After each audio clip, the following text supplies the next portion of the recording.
Welcome back to another episode of the Plate Up Podcast. This is episode 15. Once again, we are back. It is D High, the Kuv, and JD Hugh. What is going on, fellas? How's it going? What is going on? Man, it is great. We have our very first special guest, ladies and gentlemen, Meg Kuvin, Mrs. the Kuv, aka the Meg. How are you, ma'am? I'm great. How are y'all? We really appreciate you for being our very first guest on the Plate Up Podcast. I think when we were talking about having a guest, it was narrowed down to two people, but in the end, it was a no-brainer. We knew the Meg had to be number one. So thank you very much for being here. I'm honored to be here. Well, since you are our very first guest, I'd like to kick it off in a very special way. So one of my favorite shows coming up was Inside the Actor's Studio with James Lipton. And at the end of every episode, he would ask his guest a series of questions created by the famous French journalist Bernard Pivot. And so we're going to ask our guest nothing invasive, but, just to get to know you. So, Meg, what is your favorite word? Schnockered. It's a good word. Very nice, very nice. Okay, what is your least favorite word? Winningest. Very nice, very nice. Okay, what is your favorite curse word? Can I say it? Sure you can, sure you can. It's just gotta be good old fuck. Very nice. What sound or noise do you love? The rain. What sound that or would have noise been do you JD's game, hate? but that's fine. What sound or noise do you hate? My husband farting. Way, Mr. Weird, Kuv, I 'cause think That's my favorite noise. That's I weird. hope you caught the plate on that bus just now. Man. What profession other than your own would you like to attempt? A librarian. Very nice, very nice. What profession would you not like to do?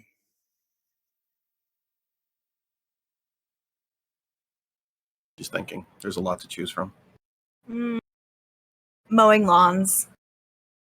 Very nice, very nice. And last question, if heaven does indeed exist, what would you like to hear God say when you arrive at the pearly gates? There's rosé in the fridge. Very nice, very nice. Well, thank you for answering those questions. Helps us get to know you a little bit better, but we really do appreciate you being here. And that is going to kick us on into the weekly catch-up. So, Mr. Kuv, since you are there with Miss Meg, please tell us, how was your week? What you've been playing, man? What have I been playing? I mean, it's still been Warzone the entire time. I need to branch out again. I've just been stuck on Warzone. We need to get back into Valheim. That has been dormant for over a month now. But I mean, that's really it. It's just Warzone, really. I'm gonna let Meg talk about what we did outside of gaming. Yeah, sure.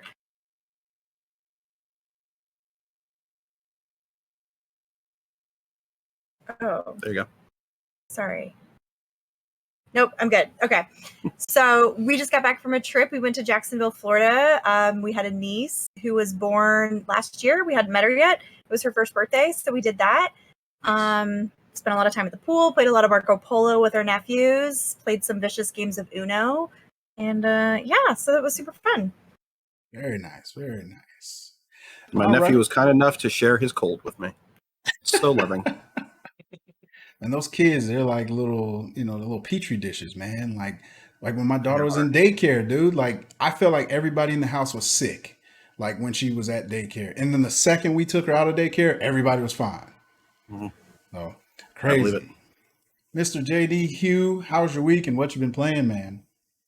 Yeah, my week's been good. It's been a good week. I'm kind of like you, stuck in Warzone. We need to probably branch out a bit more, maybe hit up some Phasmophobia, some Valheim, kind of get into some of the oldies that we were playing. We had GTFO. We still haven't beat the first level in GTFO, and we tried like 4 times. I mean, we have so many other games at our disposal, but Warzone just keeps sucking us back in. We had some tournaments, and now we got another tournament coming up, and So it's just a little bit of mixture of everything. But yeah, I'm in the same boat as Coop. We're just kind of rocking out this week in Warzone.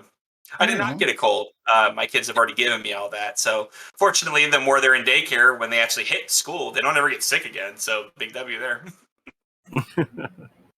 Well, this week for me has been pretty chill, man. Not too much going on. I'm very excited. E3 kind of kicked off yesterday, so I've been, we'll get into that later, but I've been looking forward to that. Other than that, it's just house stuff, man. With this baby around, everything revolves around her, so that's just my entire life right there is work, and then trying to help the wife as much as possible with the kid, and doing all the heavy lifting around here. And just kind of looking forward to all the movie releases that are about to jump on us for the summertime. So gaming wise, I finally beat Ghost of Tsushima. Amazing game. I can say right now without a shadow of a doubt, easily one of my favorite PlayStation games of all time. I mean, like top 5 for me, easily. I have a couple more little side things to do to get the platinum, so I will continue to chase that. And then since I finished that, I decided to hit some more of the backlog. And of all the games, I just decided to jump into Outriders since it was the first one I saw. It was already updated and ready to go. So I jumped on there. I'm very early in, so I don't really have an impression of it yet, but pretty fun so far. But that is it for the weekly catch up. And that is going to push us on over into the news corner. And we have a very special guest, and she brought a news story for us. So, Miss Meg, please hit us with your news story. Okay. I know y'all are going to love this. My news story is about The Bachelor. There has been a lot of shakeup in the Bachelor world going on right now. The longtime host, Chris Harrison, has left the franchise. He is no longer going to be a part of it. He took a six or seven figure payout, so he will not share any secrets, which I'm very disappointed about. I really wanted him to spill the tea, but one of their spinoffs is called Bachelor in Paradise, and they didn't have a host, so they're going to do a bunch of rotating hosts. And I'm very excited about this because they're going to have some big celebrity hosts. They're going to have Lance Bass from NSYNC. I'm fangirling already. Yes, bye. He was great. They're also going to have Titus Burgess from The Unbreakable Kimmy Schmidt. And then they're going to have Little John and David Spade. And then they're just going to keep rotating these hosts out throughout the season. So it's going to be different. It's going to be new. They still have not named a full-time host. So we're just sitting on the edge of our seats until that news breaks. It's very nice. I personally have not kept up with The Bachelor, but years ago, around when it first came out, I was into it. It's something about that whole notion of just one guy and then all these women trying to get at him. That was just it drew me in. Now I didn't stick around, but the one thing I always know, it's always very popular when they announce whoever the new Bachelor is going to be. That's always a big thing that trends on Twitter. Women tend to lose their mind whether the guy is handsome, whether they don't think he's handsome enough.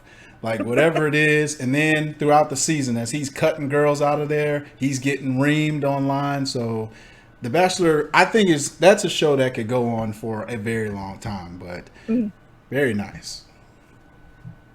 Yeah, there was some dust up there with something that happened behind the scenes that made him leave, right?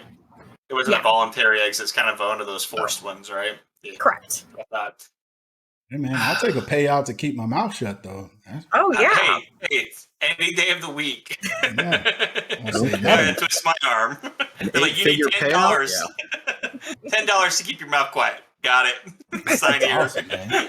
I'll take a Chipotle burrito and a Coke. Stay quiet. The steak one. Don't cheat me on the damn chicken one. I need the steak. Kuv, you are an easy date, my man. Easiest. All right, Mr. JD, do you have a news story for us, sir? I do. Kind of brought around what we were talking about last week. R.L. Stein's Fear Street is coming to Netflix. It is going to have a 3-part series made rated R. So they took the kid version and apparently made it scarier. And it's going to be released over 3 weeks in July, beginning of July. next week in July and the week after. Time periods are going to take place in 1994 in that main town that they're usually in. I can't remember the name off the top of my head. And then it goes to 1978 and then 1666, where it all began. And apparently it's something around this book that's there, and they basically are starting with the present time and then working their way back, and they're finding the history portion of it throughout the entire thing. So they all link together, which will be kind of cool. It's rated R. It's got a lot of like Scream type, Friday the 13th kind of mixed in with it. It's supposed to be really, really cool. I watched the trailer of it. I'm digging it. I'm full in. As soon as it launches, I'm watching it. Can't persuade me otherwise. It's funny because during our last pod, I even said, God, you know what would be really good is a Fear Street TV show. And then I saw you drop that news clip. I'm like, well, I'm just a prophet apparently for TV. So if you guys want something, let me know and I'll say it on the next pod. Well, you all know that you already threatened Netflix. So. That's right. Yeah, we did threaten Netflix. You and Dee both said you put hands on them, so That's right. Now you're on the list. Yeah, right. My threat still stands, by the way. I mean, R.L. Stine, dude, he's mastered it. I mean, there's something about, you can write one story and have a good story come out and, get a little fanfare and then you kind of disappear. But there's something about those guys like Stephen King and R.L. Stine that have like continued to write and they just stick around. They just know how to do it, man. And I think you'd take a guy like Ryan Murphy. He's shown that you can have a very successful show today based around horror with American Horror Story. So It can easily be done, and so I'm looking forward to this. And if you say it's rated R, that makes me even more into it because I know they're not going to hold back as far as trying to scare people. So I'm in. Yep. Yeah. Dee, what do you got for us? Ladies and gentlemen, many years ago, I was given one of the greatest gifts.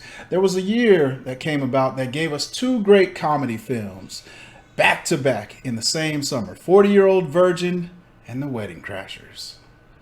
Ladies and gentlemen, we waited and waited for a sequel to The Wedding Crashers, and it finally looks like we may be getting a sequel. Vince Vaughn officially said that him and Owen Wilson are in talks to reprise their roles in return for a sequel to Wedding Crashers. And they are in early talks on it. They're working on the script right now. He said the base story that they have is really good and they're excited about it. So I'm excited to see where this goes because Wedding Crashers, if you were around during that time, dude, it was one of the most quotable comedies ever, man. Like, that was one of the funniest movies that came out and still one of my favorite comedies of all time. So I'm very excited about this.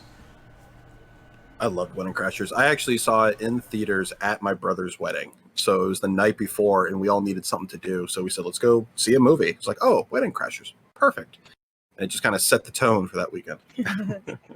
I was actually just talking about this today at work. I tried to buy the DVD when I was 16 and it was rated R, so you couldn't buy it. And Walmart carded me and they would not sell me the DVD of Wedding Crashers. I was too young. I remember when Walmart actually cared. It was a great time. I was going to say, yeah, this was the early Walmart. They don't care now. Well, they don't card for Jack now. I don't even think they card for alcohol anymore, man. I have a 10-year-old walking out with a shotgun going, yeah, that's about right.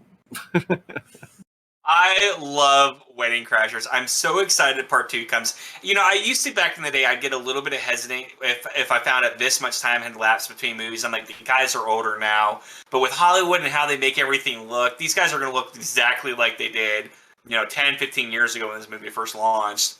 I'm super excited. I love the two characters. Owen Wilson, obviously, absolutely hilarious. But Vince Vaughn, in my opinion, I think makes the movie more than Owen Wilson does. So I'm glad that they're both there and they're both going to be feeding off of each other, which is always a positive for me. I love it. I can't wait. Super excited. I saw you post this article and I got all giddy. I couldn't believe it. I actually love me some Wedding Crashers, man. If not for this movie, I wouldn't call everyone I know a sandbagging son of a bitch. Like, it's one of my favorite quotes from that movie. The first 10 minutes of that movie, amazing, man. With them up there mediating that divorce or whatever. That was awesome. So, but Mr. Kuv, you were there with the Meg. Please give us your news story, sir. All right. Well, this one kind of snuck up on me. I usually try to keep up on the MCU and on what's going on, and I didn't hear about this until after it happened. So that's on me for not paying attention. But Disneyland, not World, Disneyland out in California has revealed a new theme park. So they have added in the Avengers campus. Now you too can join the Avengers and go on adventures with them. So it's super exciting stuff. They're going to put in a bunch of rides. One of them was really unique. It's a Spider-Man ride where you actually web sling. So it's like a 3D kind of ride, but as you try to web sling, it'll actually shoot out webs and you have to hit targets and capture enemies and stuff like that. But they did a big ceremony. They brought in some of the cast from the Avengers in full costume to kind of help launch it. Disney does everything with fireworks, so there's a million different fireworks. They had, not Jarvis, the computer after Jarvis. Why am I blanking? Anyway, no. They had her start it up, so like they gave the command for her to do it, and she kind of lit up the park. So super exciting. So if you live out in the California area by Disneyland, or if you want to travel out there and you love the Avengers, go check it out. I'm curious though how this is going to work because Universal Studios in Orlando, Florida, has a Marvel section attached to their park where you can ride the Hulk roller coaster and go on an adventure with Spider-Man and the Doctor Doom Tower. So I'm curious how these two are going to play out. You're talking about Friday, correct?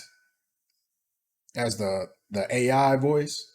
Yes, Friday. Thank you. Yeah.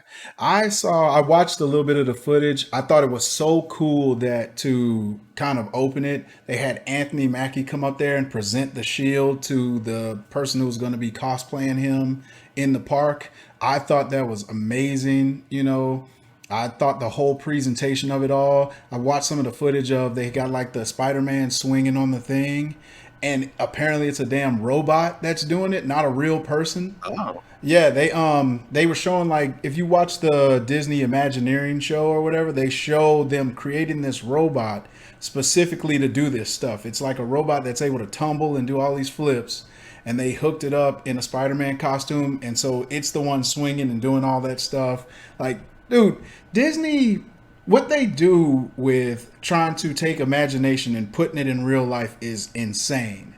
These people will continue to make money from us, our children, our grandkids, great grandkids, like forever, man. Like they're cash cows over there, man. For our listeners at home, that's 2 drinks. D said Spider-Man twice. Stop counting. Leave it to Disney to go above and beyond, right? I mean, it's only going to get worse, like you said. Disney owns the rights to all of these guys. They're going to continue to just saturate the world with Marvel, and everybody is just going to buy into it. They're going to hand their wallets over and say, here's my paycheck for the last 52 weeks. Take it. I'm here. What else do you have for me? It's insane, man. Well, I have one more news story. This is a crazy, insane news story that makes zero sense at all. But apparently, why? Somebody decided to just add additional footage to the Mario Brothers film and then put it online because apparently they heard our podcast and said, time to fire up that good old bath salts again. That's it. And I was laughing because I saw the excitement from Kuv in our Trello board. So excited. But it adds 20 minutes of deleted scenes. It's actually for free because since the Mario Brothers isn't streaming anywhere, they have it for free listed on the website and the link to the story, which we'll post later. But if you click it, there's 20 additional minutes of footage. I have not watched it because I'm trying to stay clean. So you understand? Like, I don't understand why. Like, what warrants this? But I guess, you do what you got to do. So there you have it. It's chasing that dragon. That's 20 more minutes of bath salts right there. Dude, somebody is trying to get past high. Like they're trying to go like Infinity Stone level of high. Like, I don't know what they're trying to do, man. Like Dormammu, I have come to bargain type of high. But so what happened was they were going through the trash can and they were like, we got to clean all this stuff up. And someone picked up an extra reel of Mario Brothers and like, hey, let's get rid of this. And someone's like, let's just put it on the internet. There was like 3% on Rotten Tomatoes that liked this thing. Hey, that's 3% 3% right there. of the world wants to see what we have. Dude, I feel like somebody was digging through some archives and they found like a box with a laser disc in there and was like, you know what? It's time to fire this bad boy up one more time. And it was like, whoa, I've never seen this footage before. You know who needs this? The interwebs. Let's put it on there, you know. That's right. They're But going, that needs this. that is it for the news corner this week, and that is going to kick us on into the topic for this week. And ladies and gentlemen, Father's Day is next weekend, and so we talked about our favorite TV and movie moms before. Now it's time to celebrate the dads. So this week we will be talking about our favorite TV and movie dads. I'm going to go ahead and kick it on over to JD first. Meg, we're going to save you for last because you're our guest. We want you to end this thing for us. So, JD Hugh, please give us your first father, sir. All right. Mine is a humble man who could tell no lies and lost his head because of it. And this is Eddard Stark of Game of Thrones. This man was so loyal to his friend that he came all the way to King's Landing and brought his children with him because he thought it was going to be safe. He had boys and he had daughters and he had a bastard child that he didn't want to disown, even though his wife wanted to disown. This guy was a family guy. Okay? And yes, at the end, he died because he was too loyal, and he couldn't hold a lie. But throughout this entire first season, you got to see him really kind of defend those daughters. He, even when Joffrey was acting a fool and he had to come in there and tell the king, hey, don't punish my daughters because of XYZ, and they ended up killing the wolf because of it. But at the end of the day, he was there for his family. He protected them. He knew the value of the family. Obviously, he had 10 kids. And so he obviously loved children, right? Not in a pedophile way, but in a nice way. And so he had them around from all ages, and you get to see he was interested in always teaching lessons. It didn't matter if it was a boy or a girl. He was an equal opportunity teacher.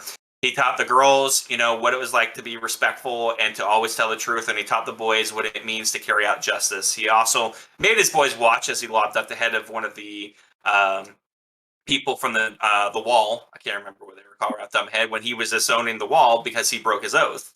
And so he made sure that he told them, anytime you carry out justice, you should be the one that does it. So, good father all around, kind of a father I think that most people would want to have, teaches the boys to kind of, own up for what they did, and teaches the girls that there's always something for them as well.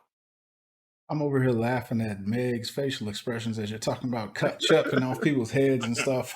And saying how good of a father they are. Oh, yeah. But Eddard Stark was, the lesson that I've taken away from Game of Thrones was if you lived with honor on that show, you would become a victim at some point, man. It was you could not be on the straight and narrow and make it out unscathed, man. Everybody that lived with honor had something bad happen to them at some point.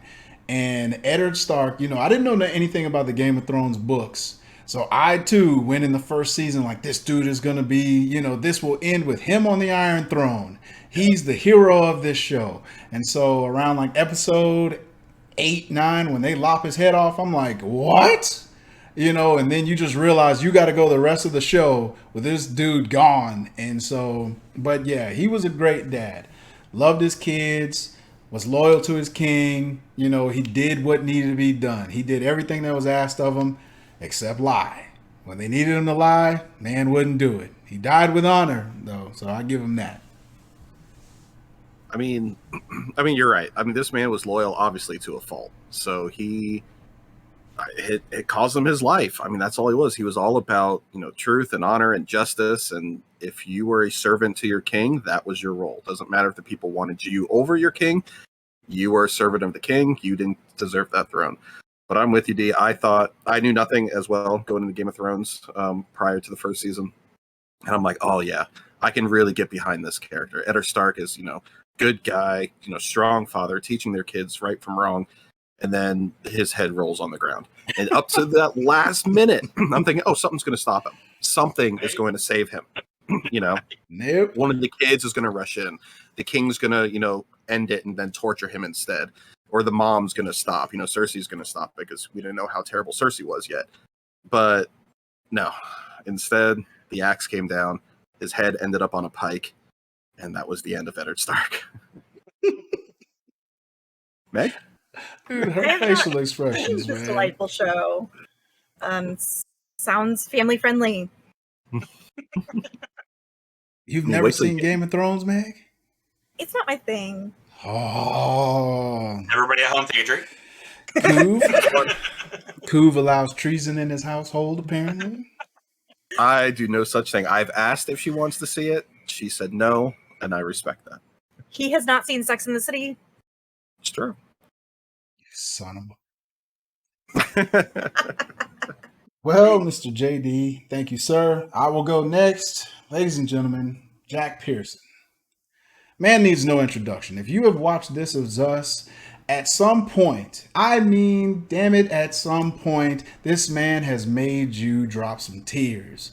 He is one of the most wholesome TV dads of all time. Like, quickly climbing the ladder to the top TV dads of all time. Portrayed by Milo Ventimiglia, dude is incredible. What an incredible actor. He's good in damn near everything he does. But Jack Pearson, that character, man. This is a man who's just noble beyond belief. He has his faults, yes, because he's human. But when it comes back around, this dude dropped those life lessons and brought his kids up to be the best versions of themselves. This is a man whose wife was pregnant with triplets. They lose one of the triplets. And what do? They see a young black boy who's been abandoned at the hospital, and they adopt him in, and then he becomes the triplet to the twins. And damn it, if that isn't noble enough for you, the man died in a fire saving his family. The man it's everything about Jack Pearson is wholesome. I'm telling you, if I was a young black boy adopted by a white family, I'd want Jack Pearson to be my father. Damn it. What a good show. Meg, make that my quote for the week, please. I would just like to say, DILF.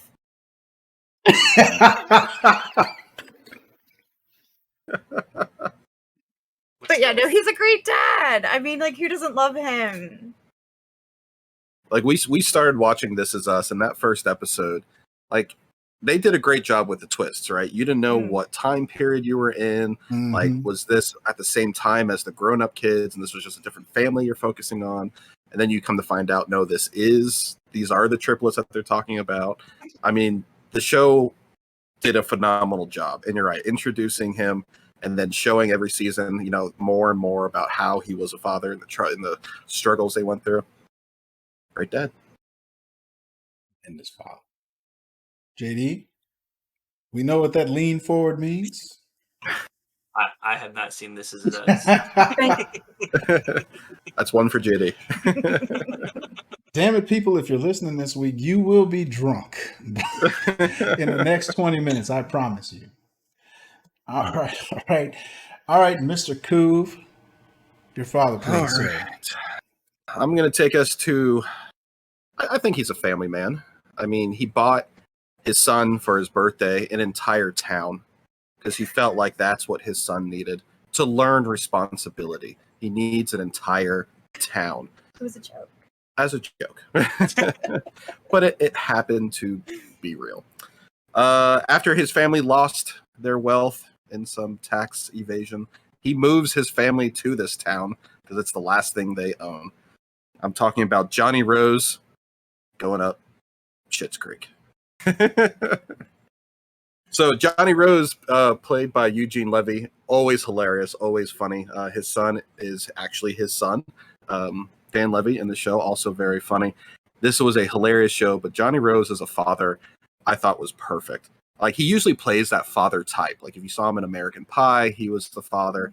But here, like, you see this character arc of kind of like, I'm the best businessman ever. I built this empire, turn into I need to care for my family. I need to look out for their best. So by the end of the 5th season, he's really more about family than he is about reclaiming his wealth. But Eugene Levy is funny because he's oblivious to what's going on. He doesn't really know what's going on in his kids' lives, but he likes to say he is. He approaches everything as a business deal. But all in all, I still think a great dad at the end.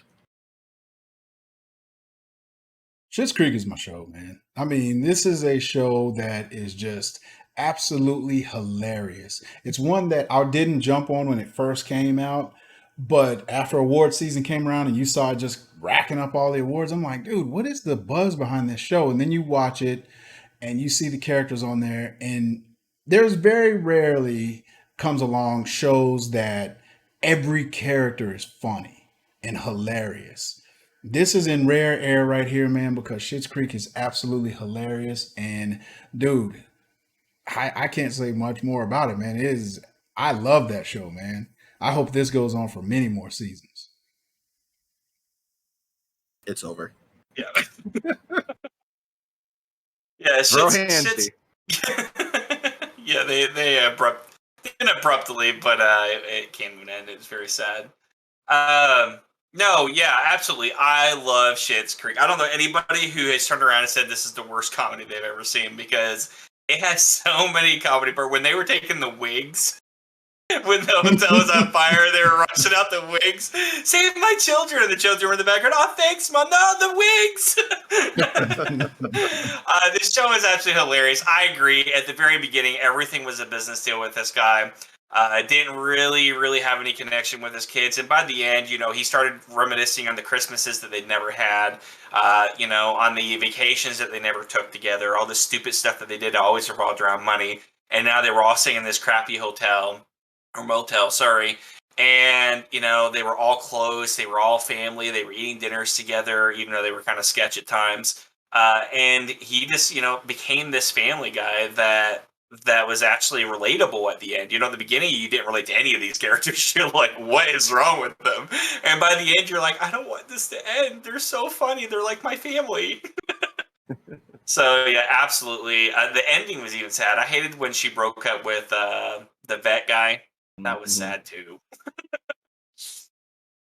Yeah, I agree. In the beginning, you don't really have much in common with these people, but by the end, you just don't want to let them go. They're so special to you. And the show is so quotable. Catherine O'Hara is hilarious. Like, just the way she pronounces everything is just the best. Tremendous show. All right. Miss Meg, your first father, please. Okay. I don't know if any of you have seen the show. I'm talking about the OC. Blank faces. Cool. So, Sandy Cohen, the OC was a show. It started in like 2007. It was on CW. It was a teen drama about these rich teens who lived in Orange County, California. But really, the heart of the show is Sandy Cohen. He's the dad. He is a public defender. And in the first episode, he sees a young boy, Ryan, who is trying to steal a car. He's going into court because he got caught.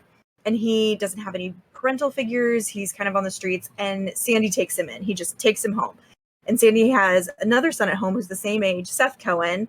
And he just becomes a father to Ryan. He ends up adopting Ryan.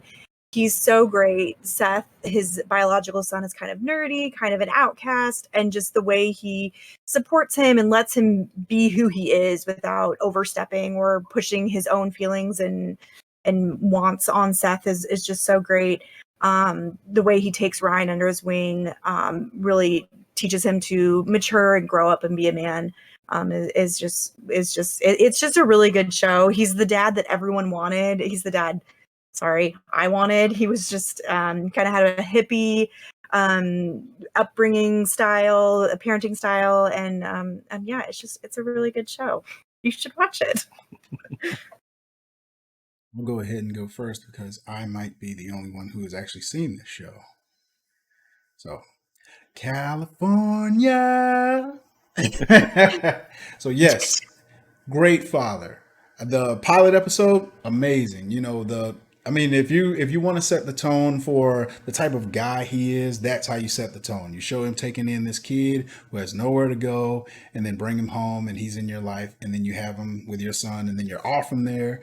Dude, the course of that show, amazing. You know, if you haven't got a chance to watch the OC, it's really good. CW, they don't have hits with all their shows, but the ones that were good, they're very good. So yes, if you do get a chance to watch that, please check out the OC. Really good.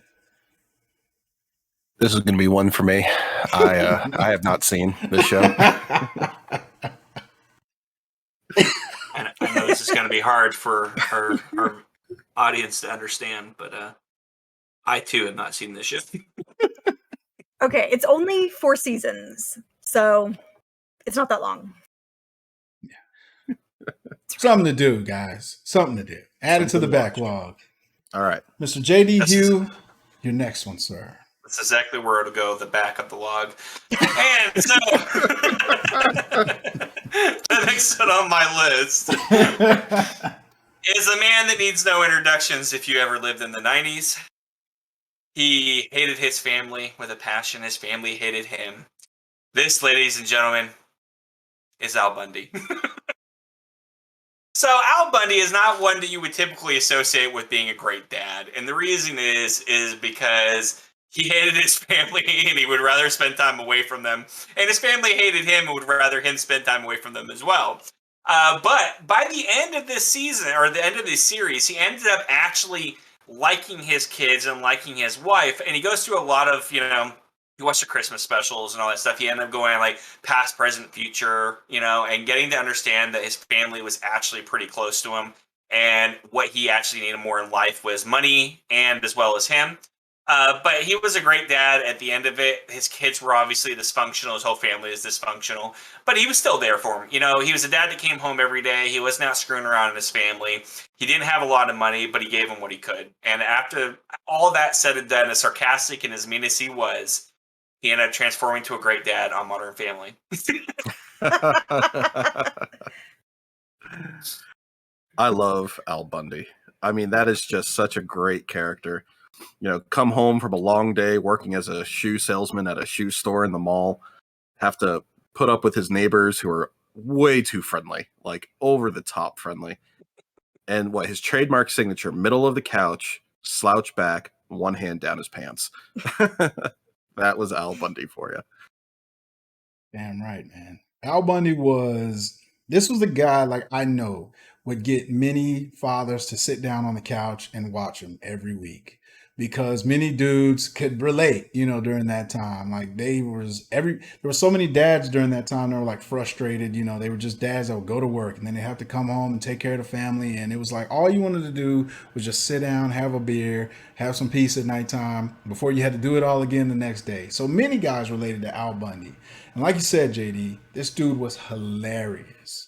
Like, I mean, every time I knew a scene was coming up at the shoe store, I knew we were going to get one thing from Al Bundy. He was going to roast the hell out of whatever woman was sitting in that chair that he had to bring shoes out to, and it was going to be funny as all get out. You knew if Marcy showed up to the house, she was going to get it.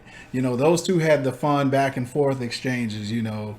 You know, when him and Jefferson were together, hijinks ensued, man, and it was all good, man. Like, that show was amazing, man. Married with Children that's an all-time classic. Mm-hmm.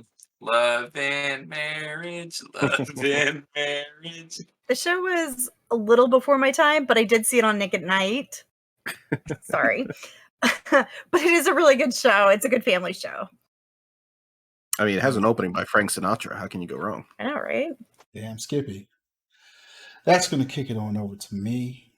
Ladies and gentlemen, there was only one man who just wanted to take his family on the best vacations he could. And I mean, this dude, all he ever wanted to do was have a successful vacation with no hiccups, nothing goes wrong, and they just have a good time. Ladies and gentlemen, we're talking about Clark W. Griswold. What a man. This dad just wanted to have a great time with his family, and it always seemed every time he planned something, everything goes awry. Whether it be Christmas at their home, goes awry. European vacation, something goes awry. You go to Vegas, something goes awry there. This dude went through it all, but in the end, he was still a great dad. the one that his wife affectionately called Sparky. This man went through everything from being electrocuted to locked up in his own attic to damn near going broke in Vegas, like losing his absolute mind, playing playing all types of dollar games and stuff just to win it back. What a father, what a funny dad, like portrayed by Chevy Chase, before he lost his mind and everything, like, amazing stuff. Like, I watch National Lampoon's Christmas Vacation every single year on Christmas. It is a must in this household. I should have worn my T-shirt. I have a Griswold Family Vacation T-shirt that I should have wore for this episode. But we have sweaters. Yeah. Mine says, "Why is the carpet all wet, Todd?" And mine says, "I don't know, Margo." But yeah, seriously, one of the best TV dad or movie dads.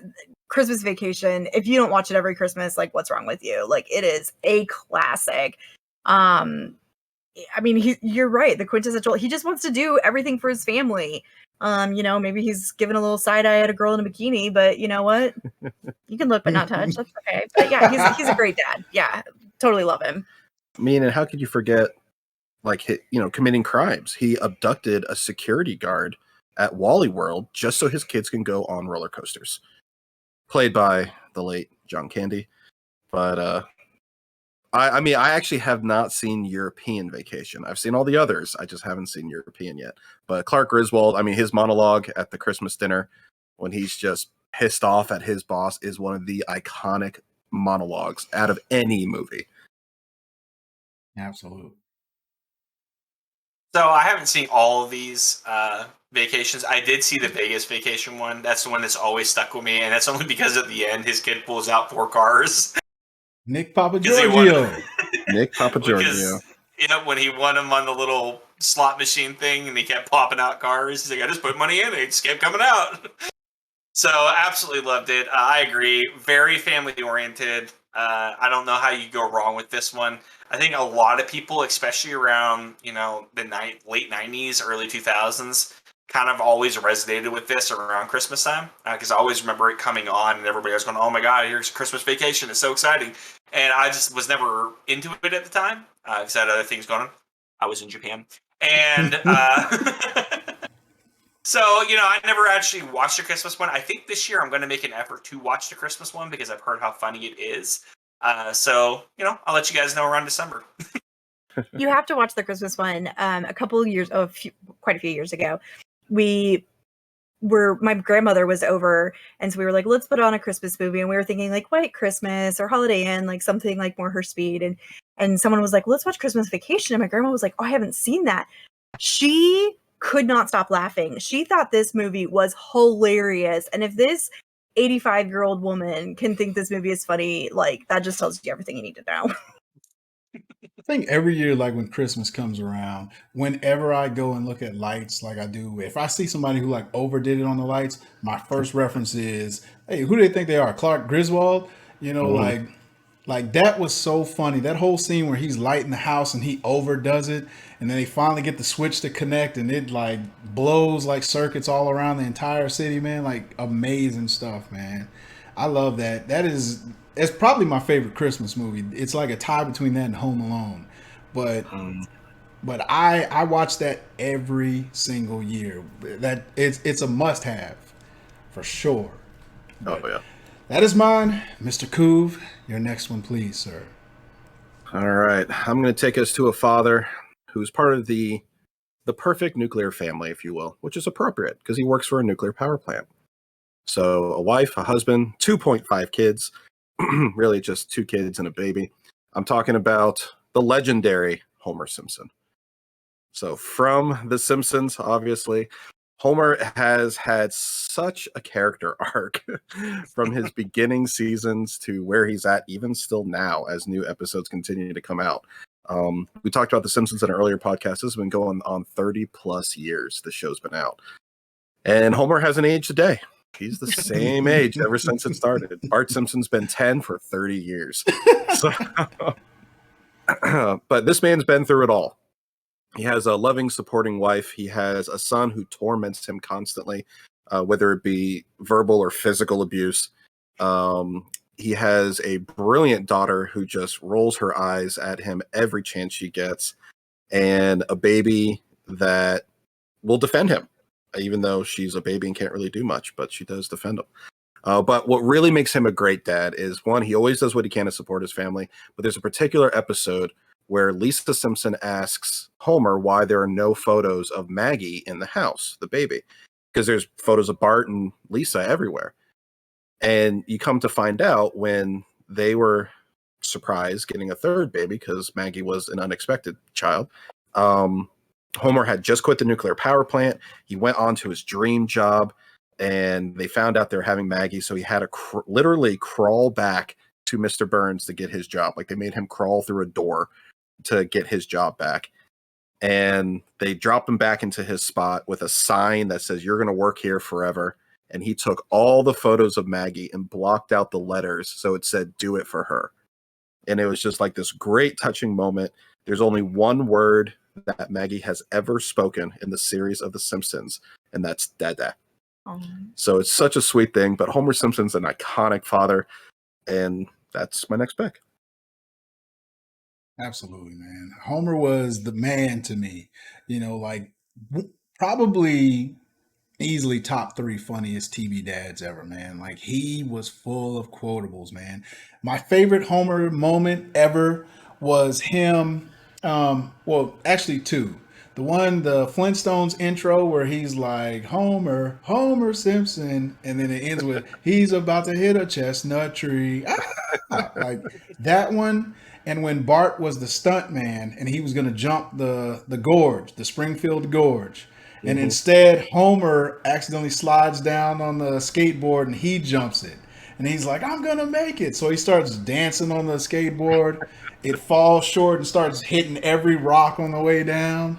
They pick him up in like the little gurney, and then that slips out of the ambulance. The ambulance crashes into a tree. It comes out the back and he falls back into the gorge. Funny dad, man. I love Homer Simpson. It's funny, like, they would always reveal like a little bit about his past and stuff. And it was like, his name is Homer J. Simpson. And they was like, well, what does the J stand for? The J stands for J. Like, that was one of the funniest reveals to me. So I love Homer, man. Or he's really actually super smart, but he has a crown lodged up in his nose that's touching his brain. That makes him stupid. Right. And he had to put the crown back because he was too smart for the family. Right. Oh, yeah, man. I mean, Homer Simpson is where it's at, right? I think that's probably one of the first dads, like TV dads, I really kind of resonated with as a young boy. Simpsons came on at 8 o'clock in Japan, so we did have that. That's the first place I watched it. So wasn't totally isolated from the regular world, but we did get to watch it. Homer went from choking the crap out of Bart to loving him by the end. It's always a mixture. Like when Bart got his tattoo. They had to use the vacation funds in order to remove the tattoo. And, Homer has a lot of bonding time with Bart. I think you kind of see that. He doesn't have as much bonding time with Lisa just because, Lisa's way smarter than him. And she thinks he's an idiot. But I love it. Not Family Guy. I just thinking of the crossover between those two when they had that episode. But Simpsons is where it's at. I love The Simpsons. I love Homer. I think everybody always knows Homer is the guy in the power plant eating the donut that goes, dope. Right, so great TV show, great dad in my opinion. Good pick. I was not allowed to watch this as a child. My mother forbade it. We were not allowed to watch The Simpsons, even though all our friends watched it. So I don't really know much about it. I didn't know he worked in a nuclear plant.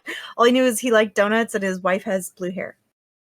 So we knew that JD was locked in a time capsule. Now we find out there was somebody locked even deeper in the time capsule.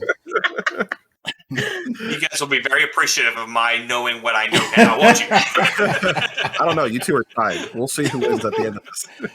All right, Miss Meg, your next one, please. Okay, so this next one, it's a movie dad. And he is such a good dad that even when the judge tells him that he cannot see his kids because he's getting a divorce from his wife, he says, I don't care. I'm going to see my kids any way I can. So he dresses up as a little old lady, well, big old lady, and becomes a housekeeper just so he can see his kids after school. And I'm talking about Mrs. Doubtfire, played by Robin Williams, aka Daniel Hillard. Could not think of a better dad. He is going above and beyond. He doesn't care that the law is saying, stay away from your kids. You don't have a steady job. You don't have a place to live. He's going to see his kids because that is what matters to him. Eventually, hilarity ensues. They figure out that it's not Mrs. Doubtfire, it's Dad. And then he gets his own TV show at the end. Kind of a bittersweet ending. They go back to the court. They say, no, you can't see your kids anymore. But then Miranda, his ex-wife, has a change of heart. And she says, you know what? You can see him. You see your kids. So, yeah, great dad, great movie, hilarious. It's an iconic Robin Williams movie. Yeah, I loved Mrs. Doubtfire growing up. I remember when this first came out on VHS, we watched this thing to death, like my siblings and I, because we just loved all the hijinks. First of all, Robin Williams, incredible. This dude could do no wrong in my eyes. You know, whatever character he was fully invested. And when he was Yuva Janaya Doubtfire, this dude was amazing. You know, and so, you know, like it's just from him hitting Pierce Brosnan in the back of the head with a piece of fruit, you know, from him running around the house with the wig on but no mask, and so he dips his face in the cake, you know, like all types of stuff. Is just, that movie is absolutely hilarious. And who wouldn't want a dad that would go to that type of lengths to see them? That was awesome. Yeah, I agree. Miss Doubtfire was an absolute epic TV show. I don't know anybody that was around who didn't see Miss Doubtfire at the time. Just thinking about when he dipped his face in the cake. Your face is melting, honey. Oh, hi. It's for the tea. It's for the tea. So you put drops in and just drop it everywhere. You're like, but no, Miss Doubtfire was absolutely epic. I always wonder, though, if he had just put in that much effort beforehand, he probably would have had his kids. It's because he was always working in a way that he never really got to spend time with them. And I do think it's a good story. I think for those of us who grew up with crappy dads, me, you always look at that kind of dad and go, God, I would have loved to have a dad that put that much effort into at least see me, right, and be around me. And, you know, unfortunately, the reality is we didn't, and it's made you sad. But he was a great dad and someone to look up to even today as you turn into a dad. I mean, all three of you have said it. There's really nothing more I can add to talk about how great he was and really how great Robin Williams was as this character. I always pictured Robin Williams as that type of dad, like to his kids, like outgoing and I mean, kind of like himself and like doing the voices and being those characters. But I loved Mrs. Doubtfire. There was talk of them doing a sequel, and they went to Robin and said, hey, we want you to come back. And he said no. He goes, you know what? I want to leave it where it's at. I don't think that character can go anywhere. Let's just end it. Granted, that was kind of right after the Aladdin debacle with the genie, and he kind of got into a thing there with Disney. But loved Mrs. Doubtfire. I'm like you, D. I had the VHS, and I wore that tape thin watching that movie. Always so funny. Oh, yeah. All right, Mr. JD, your next one, please, sir. Oh, that was okay. I didn't know it was already on me. All right, so my next one is a dad that eventually got into some trouble with some drugs and drug laundering and money laundering, and he ended up having to take his family and move them from Chicago to the middle of nowhere at the Lake of the Ozarks. And this, ladies and gentlemen, is Marty Bride. Marty Bride loved his family so much that he was willing to lie to a drug kingpin and tell him that he could launder all this money. They moved down to Lake of the Ozarks. He launders this money by being an angel investor at the beginning and eventually owning a casino by the end. And we leave it in the last season where he ends up being flown to Mexico. Pretty exciting. Obviously, you can tell how much he loves his kids. He doesn't let them do crazy stuff. He lets them have a little bit of freedom. But by the end of it, you can see that he is a family guy. He's doing all this for the family, and he wants to run at the end of where the casino opens. He's ready to take his family and get on the road because he doesn't want them exposed to it. They've already seen murder. They've already seen, all this crazy stuff. And his wife says, let's stay, which is shocking because she's the one that wanted to leave. And he took her advice and said, okay, let's go ahead and start this process. And then she's the one that puts the brakes on and says, no, we're staying. So obviously a great family dad. Can't say enough about this character. When I first watched Lake of the Ozarks, Ozark, sorry. I could not get behind this character at the beginning. I was just like, "What? This is so weird and odd." But after a couple of episodes, you start really understanding the development of this character and really getting behind it, and eventually it becomes such a great TV show. I mean, who didn't like the Ozarks, man? That show was amazing. The pilot, amazing. The whole setup of how he ends up in the Ozarks, awesome. He ends up having to launder money for a big time drug cartel and all this stuff. And basically, the show is just about survival. Everything he does is about trying to survive, trying to keep his family safe. So, yeah, you hit it absolutely on the head, man. Dude loved his family, man, and he proved it. Every episode, he had to do something that was about keeping the family together while also keeping them safe and alive, and then keeping themselves off the radar, which became increasingly harder and harder as more people got involved. But I love the Ozarks. That show is amazing, man. Well, so I have never seen the show, but I live in Missouri. The Ozarks are in Missouri. And I do know that there was a lot of controversy when this first came out because it's not filmed at the Ozarks. So a lot of the locals were upset because it wasn't a true portrayal of the lake. But then also it does not show the lake in the best light with like drug running, and there's no casinos down there at all. So they were very upset that people are never going to come to the lake because they think there's just going to be drugs everywhere. So that's my little tidbit about that, but I've never seen it. We watched the pilot, and I liked it. I did not continue watching afterwards. We got sucked into other shows. Meg did not like it, so she wasn't going to continue watching. So it's in my backlog to continue going through. But that's the most I've seen. It's just the pilot episode. It's a really good show. If you do get a chance, finish that bad boy out because it is really good. It gets crazy. Yeah, I'd say you have to get to probably episode 4, and then you kind of get sucked into it, and it's invested. The first episode, like I said, kind of threw me off as well. But by the time I got to episode 4, I was like, I'm invested in this. I'm ready to go. All right, ladies and gentlemen. If your father would not want to sit inside of a train station bathroom with his foot on the door while he held you while you slept, was he really your dad? I don't think so. This man went through it all. Chris Gardner, ladies and gentlemen, from Pursuit of Happiness, portrayed by Will Smith. This is a real life story of a man who was completely down on his luck. No job, struggling salesman who was struggling to make ends meet. He was literally down to his last bit of dollars in his pocket and was trying to also take care of his son at the same time while battling his way through an internship to get one guaranteed job amongst hundreds of candidates. And boy, did he do it. And doesn't it lead to one of the most epic crying moments in theater history? To see this man walk out in the street, raise his hands in victory, and just start clapping to himself while tears roll down his face. Awesome dad, awesome portrayal. And like I said, this is one of the movies that has made me cry almost every time I've seen it. Just amazing stuff. Chris Gardner, awesome. Made you want to stand up and cheer with him during that scene when he came out.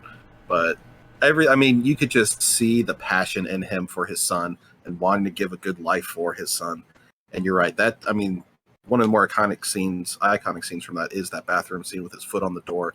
And like he's breaking down while his son sleeps and he's just trying to get his life together. You really feel for the character. Will Smith did an incredible job portraying him.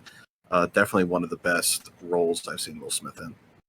Yeah, it's a really emotional movie. I can't watch it without crying. It's incredible, and just what he did, not only for his son but for himself. And I was doing a little research before the podcast and saw that Chris Gardner actually owns his own stock firm company. So he really went from the bottom to the top, and that's the American story right there. Yeah, I've actually not seen the movie, but I know the history behind it and the characters and whatnot. I haven't actually seen the whole thing. I've seen bits and pieces of it, but I do understand like the actual real story behind this character, and it's absolutely remarkable to me. what this guy did with a kid. He was just trying to do right by him and just trying to keep him safe and give him the life that he needed to have. And he, like you said, went in there one of many and came out as the one. Right. And I think it's just an iconic American story that I think really you would only be able to see that kind of success here in the US. I don't think a lot of other countries have a system that's designed like that, where someone who came from nothing and got just a little bit of a break, right, and then end up making it all the way to the top and then owning his own brokerage firm, I think is absolutely remarkable. It's the ultimate story of perseverance, man. I mean, I really enjoy that movie. I mean, it definitely, if you're somebody who's down on your luck, man, I say watch that movie and just take it in, dude, because it is the ultimate, story of how you can be down as far as you think you can possibly go and then go further. And then you can work your way all the way back up to actually have some, something great going for you. And but it's a really good movie, man. And like you said, I thought that's probably Will Smith's best role in my eyes. He was really good in that, man. Well, that is mine. Mr. Kuv, your next one, sir. So this is one that I don't think many people think of when it comes to this franchise of movies. So this is a father who doesn't appear until the third movie. He is the father of a very renowned archaeologist within the movie field. He shows up to try to find the Holy Grail of artifacts, the Holy Grail. I'm talking about Dr. Henry Jones Sr., Indiana Jones's father, played by Sean Connery, in an incredible role in Indiana Jones and the Last Crusade, my favorite Indiana Jones movie. But Sean Connery does a great job playing this character. Dr. Henry Jones is just funny because he questions Indy on everything that he does. Like, well, why are you doing that? And you were named after the family dog. Why are you calling yourself Indiana? You're Junior. You're Henry Jones Jr. And I think that's when you first find out that Indiana Jones is a junior. He's not really named Indiana. That was the dog's name. But, sacrifices for his son, takes a bullet for his son at the end, which then causes Indy to have to go find the Holy Grail to cure his father. But even though the Holy Grail has always been his ultimate goal, he sacrifices it and tells Indiana, let it go, drop it, so he could save his son. And it's a very touching moment in the Indiana series, and I felt like he needed to be on the list. Yeah, I obviously love Sean Connery playing this role. I think Sean Connery is always kind of a unique dad figure, right? Because he has that British accent, he's sarcastic as hell, but you end up loving this guy, right? And you fall in love with him. These two work together really, really well. I know the after scenes in a lot of this. You can watch the cutouts and where they interact. They have a great relationship, even though they're not actually related. But I think at the end he was a good dad. Obviously, he sacrificed the thing that he wanted the most in life for his son. So I think it kind of makes sense. I like it. Dude, we're talking about one of the greatest franchises ever. This is part of this is what made Harrison Ford, a household name. But then just to spruce it up a bit, to top off the trilogy, you bring in Sean Connery, dude. This is how you turn that notch to 11, baby. And you bring him in and he's playing Indiana Jones's dad. And I mean, low key, he stole the movie, man, as far as likability. Everybody was there for Indiana Jones, but you left out of there thinking his father was awesome, And like you said, the ultimate sacrifice, dude gives up the Holy Grail to save his son. That automatically puts you in the category for best dads ever, man. So hells yeah, man. I'm in for anything Sean Connery, so great choice. Also, I love Sean Connery and I love Harrison Ford, but I haven't seen this movie. I saw Raiders of the Lost Ark. That's it. We saw the Crystal Skull. We don't talk about that. Boo. We don't. What one? I didn't hear you Crystal guys, Skull. Oh. The fourth one with Shia Shia LaBeouf. That one doesn't count. That is the Star Wars Christmas special of Indiana Jones. They're actually in the middle of filming 5 right now. Really? I saw that. Yeah. Yeah, I just saw the set pictures yesterday. Mm-hmm. So, all right, Miss Meg, your next one, please. Okay. I have to go a little out of order here. Okay. Organizing her notes. Someone went out of order, so I have to go out of order. Okay. So I know we've talked about Modern Family a lot on this show. Not we, y'all. So I'm going to talk about it because kind of like Al Bundy, I'm going to talk about Phil Dunphy. He's played by Ty Burrell, and he is such a good dad. He's so funny. He's so goofy and silly, and he doesn't even know what he's doing half the time. And like he'll say things that they just kind of spew out of his mouth, and then you just realize like he just said Phil Dunphy is no straight guy. Like that's not what you think it means.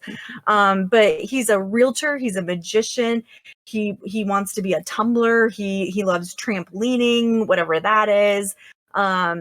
Anything that his kids want to do, he's supportive of that. And you know, he might be a little lax on the discipline, but when they really need it, he's there to be the dad and bring down the hammer. But he bonds with all three of his kids. All three of his kids are pretty different. And, you know, even the child that he's least connected to, Alex, the super smart, nerdy bookworm one, he tries so hard to make things special for her, to connect with her. And that is something as a viewer that I just really like seeing, that it's not just like, well, I have the most in common with Luke or I get along with Haley. It's no, I love all my children and I'm going to do everything I can to make sure that they have the best life. This was a hell of a choice right here, Meg.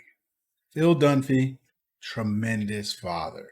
Like he is like the quintessential TV dad to me. Like it was a guy who loved his family. He wanted to entertain his family. He wanted to take care of his family, provide for them. And then we spoke about Claire Dunphy on this show. They were just an awesome couple together. And these two, the back and forth between these two, it's like, dude, how the hell did they end up as a couple? And then when you see them later, it's like they work, but it's also funny as hell to see them interact with one another. And then their interactions with the kids are so different. But Phil, man, his interaction with every character on that show is absolutely hilarious. Him and Ed O'Neill have some funny back and forths because he's always playing the whole, you know, my father-in-law role, and he's trying to get close to him, and it's like he won't let him in, but he's always trying extra hard to get in. But man, I love Phil Dunphy. Yeah, talk about a fantastic choice. Phil Dunphy is obviously, we've talked about this before, how great of a character this guy ends up doing here, right? And it's something that you don't really expect, and then all of a sudden they throw all these characters together and they're great. And this one is specifically great because he is so good at interconnecting with that family, right? And like you said, there's three completely different kids, right? All of them are a little bit different from each other, or a lot different from each other, but he still manages to connect with them. You know, he even takes the daughter, right, to college, and you know, tries to get her to go to his college and follows her around and make sure that, you know, she doesn't get in trouble and this, that, and the next thing, and invites her to parties and makes her try to be cool, and then eventually she becomes cool on her own. And you know, his cool daughter, right, he's always trying to go do different things with her, and she ends up getting pregnant. He's super supportive of that, and you know, lets them stay there and raise the family and whatnot. I mean, this guy has all the right levers when you're talking about a TV dad, right? And he is perfect in my opinion. He's funny, he's relatable, he's every kind of setup that I think every dad who's down to earth with their children wants to be, right? Can be stern when they need to, but it has a great relationship with, you know, the wife and with the kids. I mean, again, you guys said everything that needs to be said about Phil. We're doing a watch through again. We're on the final season. I think we're down to the last handful of episodes. And it's been fun watching him again and kind of see how he is to a dad. Like, you can tell Luke is his favorite, at least in the beginning, because he's the most like him. They both do goofy things. But near the end, as Luke grows up and kind of is like, I want to do my own thing, he kind of gravitates more towards his daughters and kind of rebonds with them. So like one of the episodes we just finished watching is Alex was up for an award, and he like is so excited to be there for her, and she doesn't want him there because she knows, you know, he's just going to embarrass her, and he does. and she kind of yells at him, and he goes, "Oh, okay, well, I'll just leave." And she starts feeling guilty and like goes to find him, and he's sitting at a bar, and he's already ordered drinks for her and food for her because he just knows she's going to show up. So like, this is a dad who gets his kids, and like, he knows he's embarrassing, he knows he humiliates them sometimes, but ultimately he knows them, and he knows that they love him and he loves them. And just, I mean, we were talking about top pinnacle dads. He's in the top 3 for sure. And I think another great thing about him is you get to see how he became such a good dad, because we see his dad, Frank Dunphy, played by the late great Fred Willard, and Frank Dunphy is the most optimistic character on that show. Like, nothing can bring him down. He is happy-go-lucky, goofy all the time, and you can really see how that molded Phil Dunphy into the dad he is. That was a hell of a casting choice, by the way, with Frank Dunphy, because Fred Willard, always awesome in everything he did. But when they brought him on Modern Family to play Phil's dad, and you see the connection between him and Ty Burrell, those two seem so much like they were father-son in real life, and it translated on camera. Like, you could see that connection, and man, what a funny show, man. I really do love Modern Family. It's one of my favorite comedy shows of all time. And for obvious reasons, you can see why they gathered award after award after award every year. So, hell of a choice there, Meg. Mr. J.D. Hugh, your next one, please, sir. All right. So my next one, we talked a little bit about this on Mother's Day with Miss Tammy Taylor. Now it's time to flip the script and flip it to the dad, Mr. Eric Taylor. Eric Taylor is a football coach at a high school. And ends up having a bigger family than he expects, both personally and at the school, right? So he bonds with these kids at the school. He kind of raises, he mentors them. And then he comes home and he has a daughter at home. He ends up having a second daughter that wasn't expected at home. And he sees this family, both his personal family and the football family, and he watches them grow. He develops them. He has conversations with them after they graduate high school. He develops or mentors them. He continues to take a personal interest in their lives, and he understands what family they're coming from. It all evolves around football, yes, but at the end of the day, this character is developed and designed to take care of these kids. And I think you really see that, obviously, when it comes to home life. His wife is there as a counselor at the school, but he also has his daughter, and he's trying to keep her in check and really provide for her as well as provide for the kids at the school. So I think he's a great father figure, not necessarily a great father in the sense that we don't get to see him interact as much with his children at home, but from the perspective of the family, football family, I think you can see right then and there that he has a personal interest and development of these children. I mean, yeah, there's a guy who everyone was his kid, right? His whole team was his kid as well. So like, he cared for his players even after they weren't on the team anymore. He kept up with them. He had that support at home. And I mean, this was a character that really showed that dads need support too, and that's where like his wife came into it, being the counselor at school and kind of helping with the daughter. But great character, great pick. Definitely a different take on, like, rather than the father doing it all himself. If I was to go back to high school right now and play football, who the hell would not want to play for Coach Taylor? Like, this is what it was. You always wanted to play for a coach that treated you like you were their own kid, that treated you with respect, but he wanted to get the best out of you. And that's exactly what Coach Taylor was.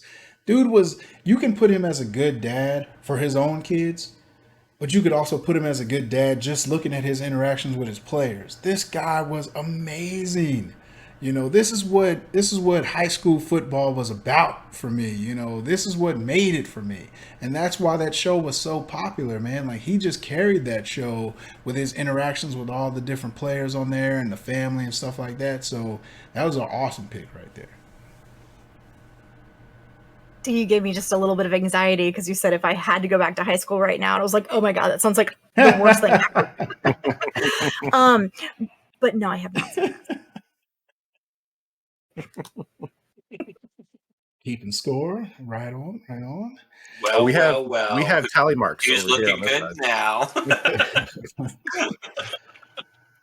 Well, ladies and gentlemen, I don't know who you are. I don't know what you want. If you're looking for ransom, I can tell you I don't have money. But what I do have are a very particular set of skills. Skills I have acquired over a very long career. Skills that make me a nightmare for people like you. If you let my daughter go now, that'll be the end of it. I will not look for you. I will not pursue you. But if you don't, I will look for you. I will find you. And I will kill you. Ladies and gentlemen, Brian Mills from the Taken franchise. You're damn Skippy, man. If your dad does not fly to a foreign country and damn near burn that place to the ground to find you, you don't have a father. You don't deserve a father. Straight up. This man told his own friend who was part of the French police, he was like, I will burn the Eiffel Tower to the ground to find my daughter.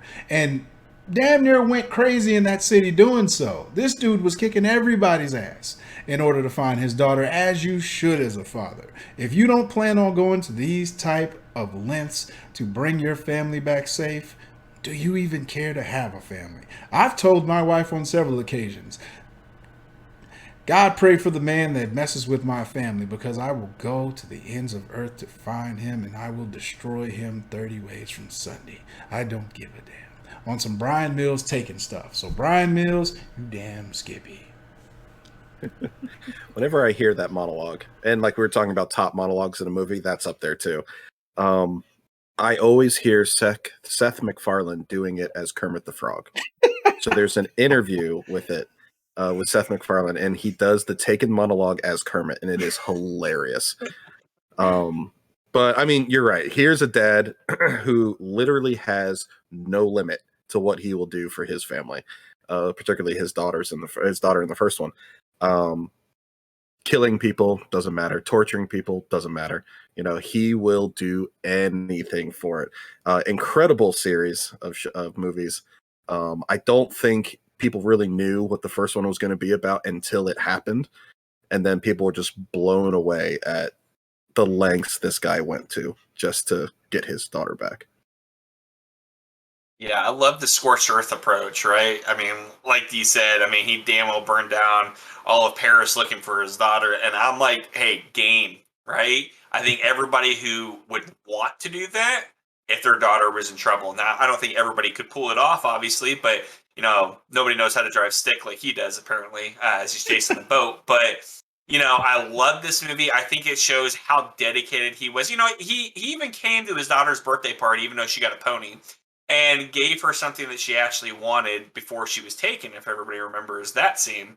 And it just shows that even though his wife absolutely hated him, or his ex-wife at that point, he still loved his daughter and wanted to be around his daughter. He got her singing lessons at the end with a famous artist.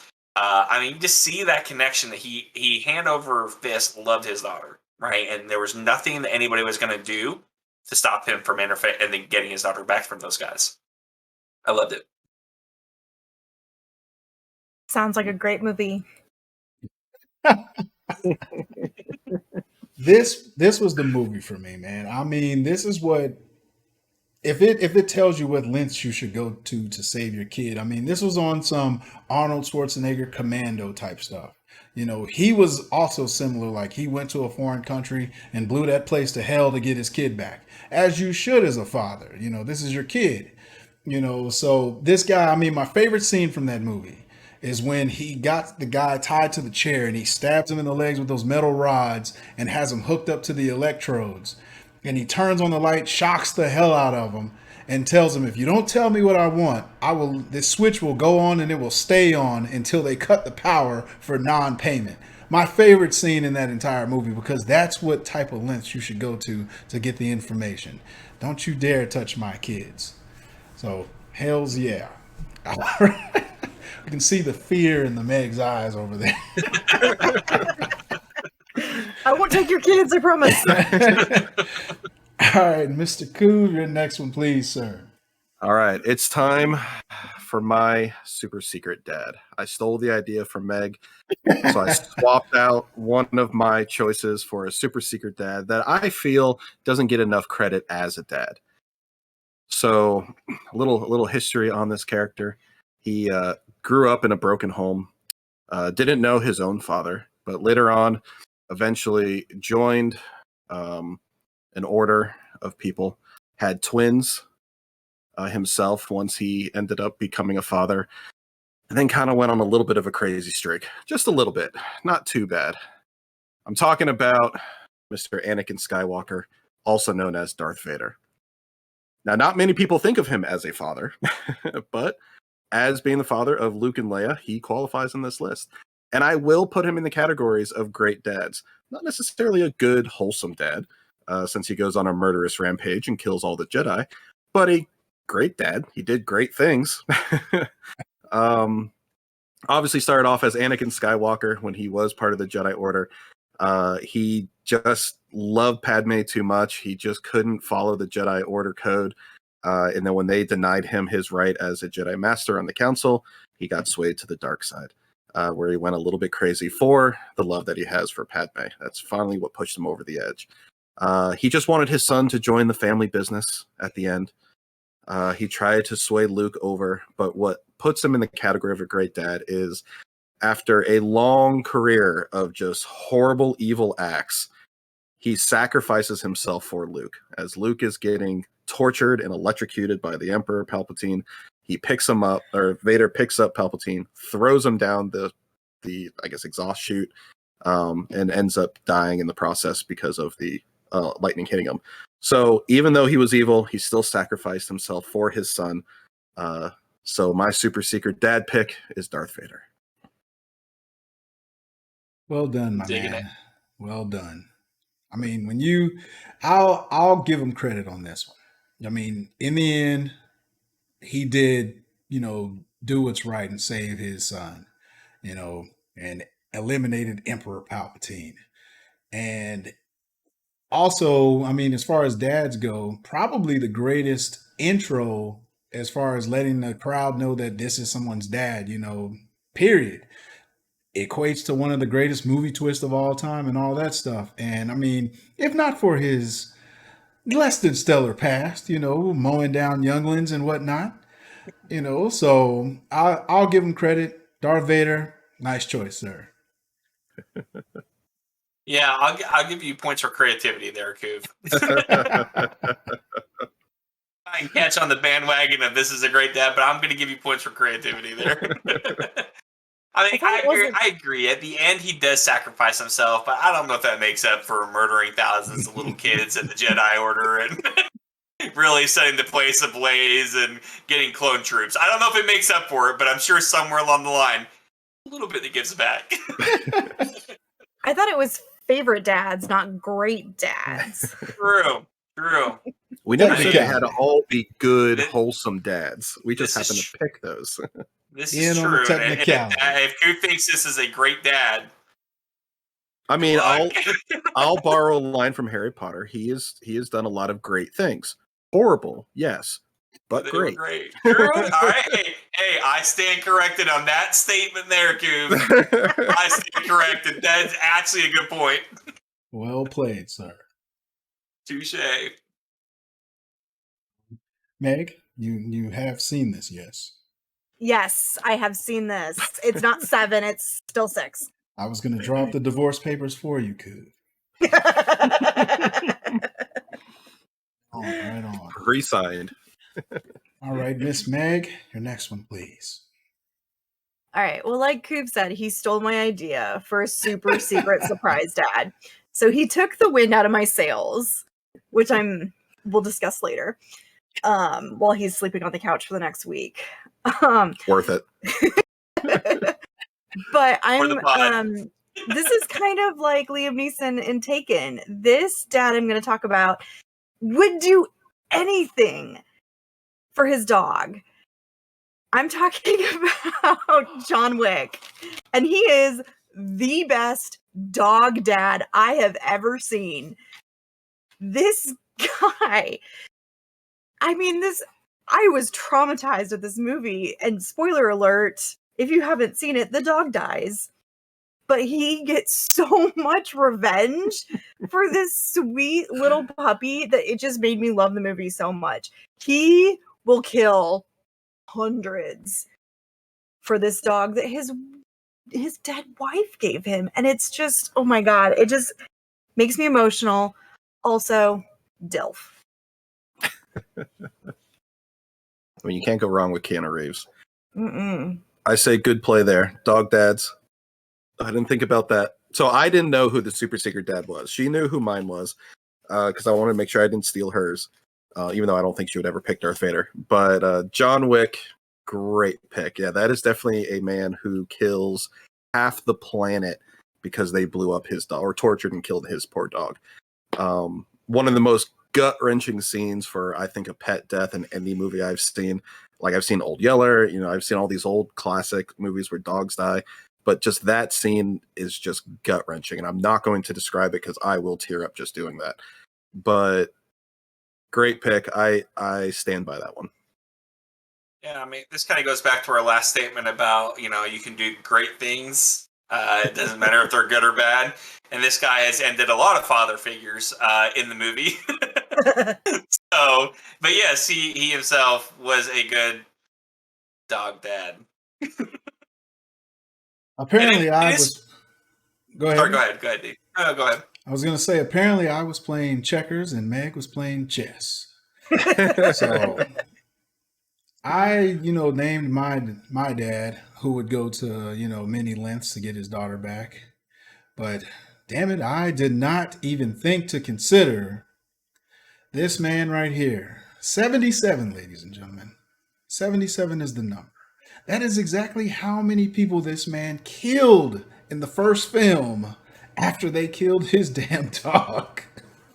So if you want to take it to a certain level, this is how you do it. 77 people is exactly what this man did. And I mean, he went on an absolute rampage. You talking about we've heard going into beast mode, being used in common pop culture. Ladies and gentlemen, that is the damn definition of beast mode, because when you break out a sledgehammer and break up the concrete in your basement and pull out a secret assassin case with weaponry in there and gold coins, and then you go on a hell of a killing spree over a puppy, yeah. Worth it. Absolutely worth it. It spawned one of the greatest franchises that we've seen in action movie history, one of the coolest characters. This has reintroduced us to Keanu Reeves in the coolest of lights, and he was already one of the coolest guys on the planet. And so this just made him even cooler. So hells yeah, great pick, Meg. He may have killed 77, but you touch my dog, I'll kill 78. And for those who want to know, there's a fourth John Wick coming out. Damn right. Super excited. Absolutely. They're going to keep this franchise going for a while. If not, they're stupid. It's a cash cow for them, right? It's full of action. It doesn't really have to have anything going on for it. It just has to be loaded with action, and that's what it is. Yeah, I love it. There's a spin-off TV show too that's supposed to be surrounded by the hotel, the Continental. Ooh, Yeah, it's supposed to. Yeah, that one's away from John Wick. It's more about the other assassins. So I think that'd be pretty cool if they can get Lance Riddick in there to play like the desk guy and all that stuff. That would be awesome, man. So I'd be all for that. But Mr. Go ahead. And Keanu has said as long as his fans want John Wick movies, he'll keep making them. So he said he's in, for it all. Dude, why not? I'm glad. Yeah, man. God. I hate when actors get self-righteous and they're like, I'm not doing this anymore. If the fans want it, make it. All this I feel like over a dog, man. Over a dog. It's stretched over 3 movies over a dog. You don't mess with puppies. No. This dude has total, as of right now, 299 kills across 3 movies. This dude is a serial killer, and the greatest we've ever seen, apparently.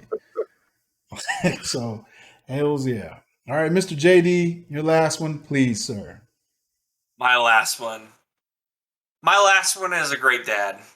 Had 3 boys, a wife, worked on cars. Ladies and gentlemen, my man, Tim, the Tool Man Taylor. Tim Taylor, awesome family dad. He obviously had 3 boys. We kind of talked about this, I think, an episode or 2 ago. 3 boys, obviously mentored them, guided them, was a great dad, was there for the wife. It was a good comedy, but at the end of the day, you could see how invested he was in making sure those boys turned out right. Showed them how to work on cars, showed them how to do electrical sometimes. Maybe not the safest, but, still showed them how to do it. And always had a family lesson in there somewhere. I liked it. I don't think there's any dad that really, in my opinion, did a better job of making normal life look fun, right? So I liked it. That's why he's on my list. Um, that was on at noon. And so my roommate and I would come back to our dorm and we would watch Home Improvement. She would have her peanut butter and jelly and Cheetos, and I would have my bologna sandwich with potato chips. And we would just sit there for an hour and watch Home Improvement. And it was just such a nice break from the day. And that show is so good. I mean, you got to see such a good dynamic between the husband and the wife. But then you also got to see, him doing his TV show, being a dad, and then I mean, every time he did his little gruff laugh thing that I can't do. I mean, it was just such a good show. And then you have Wilson with the fence guy. I mean, iconic. It's just so good. Everything needed more power, Yeah. no matter what. He was a screwdriver, needed more power. A stapler probably needed more power. Now, this was a great role for Tim Allen, especially. I kind of feel like this was kind of the relaunch of his career, because he was always known as a stand-up comedian, and then he kind of fell into drugs, and then Home Improvement kind of launched him back up, because he had that. Then he got into the Santa Claus, and then he just kind of took off from there. But a great character, absolutely. Again, a good example of a dad that sometimes needs help. So he would go out to the yard, and Wilson would be out there to help him out. Or Al, his co-host, would kind of rein him back in and say, no, let's not cut off our arm, But great pick. As we've stated before, I don't think so, Tim. This was like the ultimate sign. Like, this dude was just all over the place. Tim the Toolman Taylor, ladies and gentlemen, was insane. This dude, I don't know how the hell he had a show that was so successful, considering he always was messing stuff up. Like you said, everything needed more power. A hammer, let's make it an automatic hammer that would beat the hell out of a wall and tear your drywall to shreds. If it was a jackhammer, let's put an extra motor on this bad boy from a lawnmower or something and make it drill a hole in the earth. Dude, it was crazy, man. But he was the ultimate father and husband, and just overall good dude. He was just a great guy. While he had his hijinks on his show, everything else about him was just awesome. He imparted those life lessons on his kids. I always liked the individual dynamics that he had with each son. It was him raising his youngest son, then it was his middle son, and then his oldest son, and it's he imparted different wisdom on all of them, but he was still awesome. And then his wife, amazing, played by Patricia Richardson. She was just amazing. The back and forth between them two, they actually seemed like a real life couple the way that they came off on TV. So very good choice. I love Tim the Tool Man. And that is going to bring me to my last one. Ladies and gentlemen, this is my absolute favorite TV dad of all time. Man, basically adopted his own nephew, who wasn't even of blood relation, but took this man in because he had trouble in West Philadelphia and brought him out to Bel Air. And he wanted to raise this man in his home, just as he raised his own kids. Now, while his kids at the beginning of the show, they were very bougie, uptight, just didn't really understand what it was like to grow and come up humble. But that's where the ultimate dynamic of having a cousin from Philadelphia comes in, because he shows them what it's like to be humble and come from the ground up. But then you throw the awesome dad figure who's already lived that experience in Uncle Phil. Ladies and gentlemen, this was my dad right here. He most reminded me of my own father, because this is how my dad carried himself. Serious man. He would joke sometimes, but he was always there to take care of the family, impart the wisdom, and when it was time to come down on you, he would come down on you like he should. But he was always your dad. He always loved you, and he always wanted the absolute best for you. So, ladies and gentlemen, I love me some Uncle Phil. Rest in peace, James Avery. Yeah, absolutely. Perfect choice. I mean, this guy was iconic. I think everybody wanted a dad like this. Fortunate enough to have a dad like this. Not I. My dad was a total douche, so this guy was definitely one that you looked up to and was like, "Gang, I really wish I had a dad like that." I think you hit it.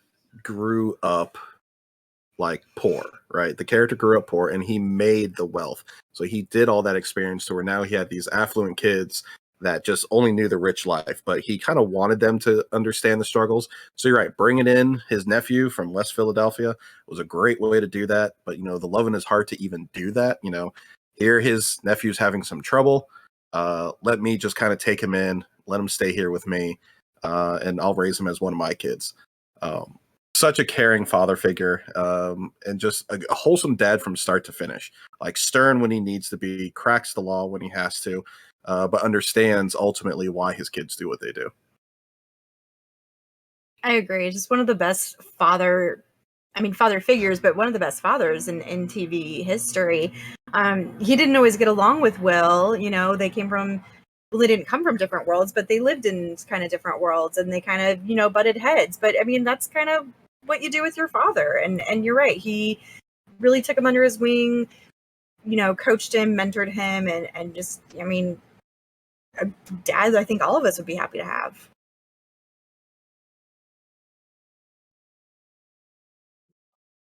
Actually muted myself. But yes, Uncle Phil, he's what did it for me, man. I mean, like you said, the interaction between him and Will would always be this kind of back and forth where Will was like the guy who didn't take things seriously. He didn't see the big picture of life and what it was mean to go into early adulthood. And Uncle Phil was always there to kind of show him like, it's not always going to be jokes and games, through your education and all this stuff. At some point, you got to buckle down and get serious. And by the end of the series, you saw it. You saw where Will kind of had that light bulb go off and he knew it was time to get serious about life, and he did.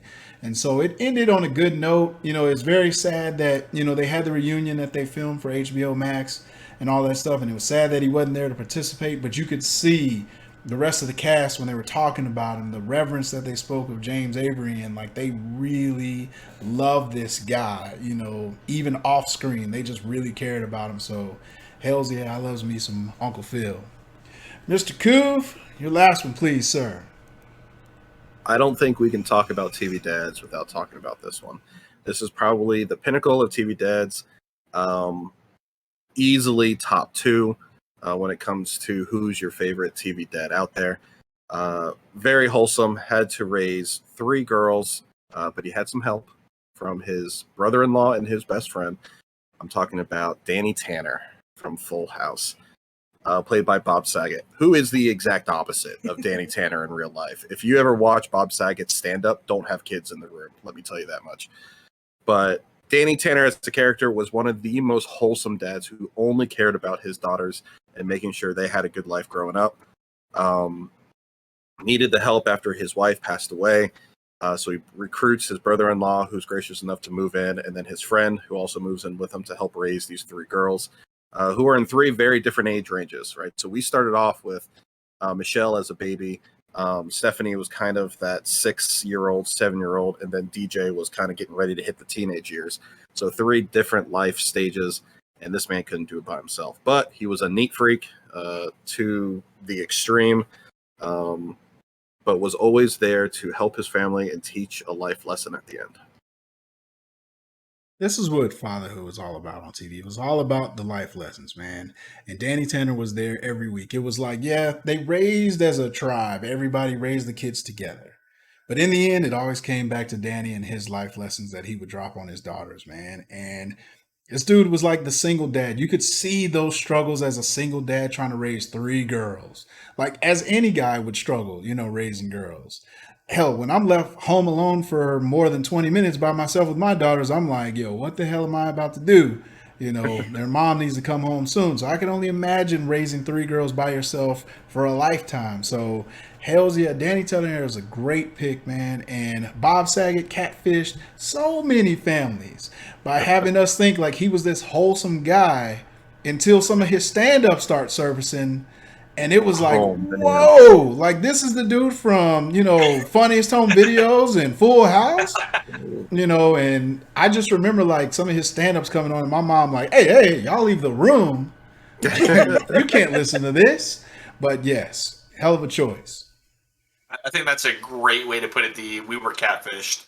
and I want my money back. After investing all my effort and time into believing this man was as wholesome as he was, and to listen to stand up, and I'm like, maybe not. But it's remarkable to me. As you said, this is an iconic dad. Had to raise the daughters by himself, ended up having the family in there. It's remarkable to me that in the '90s this was a common theme, and it seemed like somewhere like between the change and millennium that we just lost a lot of these shows that had this kind of iconic father and mother figures that we talked about over the past couple of weeks, and it's kind of sad when you look back on it because these kind of made a lot of our history and kind of shaped our generation into thinking what a good mom or a good dad is. And I'm sad that kids today don't get to see these parents on there kind of raising these kids, and it kind of makes me a little sad. Hopefully we have enough to impart on our children. But yeah, I mean, this was a fantastic dad. I think everybody could see the struggle there. A single dad raising 3 girls. I think any dad goes, yeah, it's probably not a good idea. Probably need that female figure in their lives to make sure they're raised right. Yeah, you're right. We were just in Florida, and our nephews kept watching. They're 11 and I don't know 8, and they kept watching shows, and there's no parent figures. There's no lesson at the end. It's just cotton candy for your brain. I mean, there's just nothing there. So yeah, that's something that I think is definitely lost. And Danny Tanner, I mean, you're right. One of the iconic TV dads, always there to whatever his daughters are going through. He's there to help. I love the neat freak. I wish I was a neat freak like him. Like, I wish I could get that. But yeah, just quintessential dad. What was the job that he did? Wasn't he like an architect or something? No, he was a morning TV talk show host. Oh, yeah. That's Wake right. Up San Francisco. That is right. Wake Up San Francisco or something like that. Yeah, I remember when he was on that show. Dude, that was a really good show. Full House was highly slept on. I think they waited too long to bring it back. It could have been really good, but if they would have brought it back sooner, I think they just waited a little bit too long on that, man. Yeah, But agreed. Danny Tanner was awesome. Like you said, it spun off so much for like the Olsen twins and and their entire family. So hell of a show. But that is going to bring us to the last one. Meg, please wrap us up. All right. Well, I think I'm kind of channeling JD with Tim Allen, and I'm kind of channeling D with characters that remind us of our dads. So I'm not talking about Tim the Toolman Taylor, but I'm going to talk about Mike Baxter from his new show called Last Man Standing. I think they're on the last season right now. This man reminds me of my dad so much. He lives in Colorado. He runs an outdoor sporting goods store called Outdoor Man. He has 3 daughters. That's not like my dad, but he is super political in his beliefs, and he is on his side. And he has one daughter who is not on his side, and they definitely butt heads. He's got a son-in-law also on the other side, butt heads. But it is just, it's so funny. We'll be watching the show, and it's like, gosh, my dad would say that. My dad would do that, and just it just reminds me of Steve Murdoch, which I think is hilarious. But I mean, again, he's really great to his dads. One daughter is a teen mom, and the way he treats her and takes her in and supports her, and then the middle daughter is kind of flighty and into fashion and makeup and doesn't really take life seriously, and the way he kind of tries to bring her back down to earth. And then his third daughter is kind of a mirror image of him. She wants to go into the military. She's very into sports. She's not into girly things. She's very on his side with politics. And so it's fun for me to watch because of how much it reminds me of his dad. I mean, I don't really want to say I want to have this dad because I already had that dad, but yeah, just a great show, great TV dad. Yeah. I might as well go ahead. I've never seen this show. What? I'm surprised. I am too. It's Wow. on my list. It's on my list. I know like little things about the show. Like I do know it kind of mirrors Home Improvement and all that stuff. Like from a lot of aspects, I do know like Jonathan Taylor Thomas, Patricia Richardson have all guest starred on the show. but I've never watched it. But I plan to. I plan to. It's on my list. The references he makes to Home Improvement are just hilarious. And the Santa Claus. And the Santa Claus and Toy Story. Mm. Like they bring on the actor that played Al, like he does a guest host there, and he's like an architect pitching to Mike Baxter for his new design. Like he sits down and goes, "Oh, Mike, how your 3 boys doing?" And it's like, "No, I have 3 daughters." He goes, "Really? I saw you with 3 boys."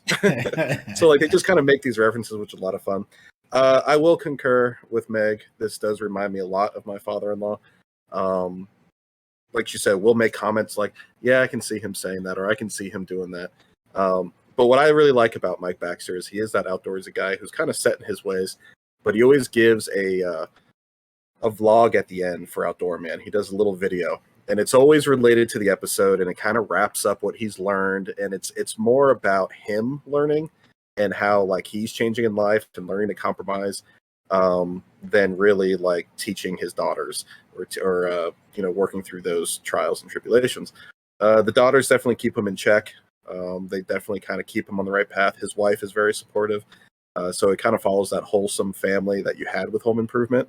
A great, funny show. I mean, Tim Allen is just hilarious in it. I love Mike Baxter. And I think he's a great father figure in this case. He teaches his daughter. First of all, he enables his daughter, who's a teenage mom. He ends up enabling her to become a very successful businesswoman. Yes, it may have been through his store, but he still enabled that behavior, right? And then he takes his ditzy daughter and helps her understand how the market and capitalism and all that stuff works, and really kind of helps her launch that clothing line. Of course, then he feeds his youngest with the military, right, and the guns and the outdoorsy stuff, and he's there, and I like that because even though he doesn't like his oldest daughter's husband, he eventually grows to at least tolerate him. He still allows him in the house. He's still allowed to be part of the family, even though he doesn't share the same political views. You just see how much family means to this character. And I think it's absolutely fantastic choice. I think it resembles what family should be, and that father figure that we said we don't get to see as often on TV today. That is one of the situations where we still get to see kind of that Full House,